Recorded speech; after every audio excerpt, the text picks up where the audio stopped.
લગ્નના નામે ઠગાઈ કરતી ગેંગને ભચાઉ પોલીસે ઝડપી પાડ્યું. લગ્નના બહાને છેતરપિંડી આચરતી ટોળકીનો ભચાઉ પોલીસે ભાંડો ફોડતા એક મહિલા સહિત 2 આરોપીઓને પોલીસે ઝડપી પાડ્યા છે. પ્રાથમિક તપાસમાં સામે આવ્યું છે કે આ ગેંગ ખોટી ઓળખ તથા નકલી દસ્તાવેજોના આધારે લગ્ન ઇચ્છુક યુવકોના પરિવારોને નિશાન બનાવતી હતી. ટોળકી દ્વારા લગ્નની વાત આગળ ધપાવી રૂપિયા લેવાયા બાદ થોડા જ દિવસોમાં મહિલા કોઈ કારણ બતાવી ગાયબ થઈ જતી અને અન્ય જગ્યાએ જઈ ફરી નવા શિકાર શોધતી હતી. આ રીતે અનેક પરિવારોને છેતરવાનો પ્રયાસ કરવામાં આવ્યો હોવાની આશંકા છે.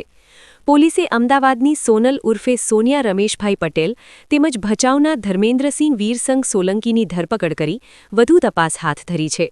પોલીસ દ્વારા સમગ્ર નેટવર્ક સુધી પહોંચવા પ્રયત્નો ચાલુ છે.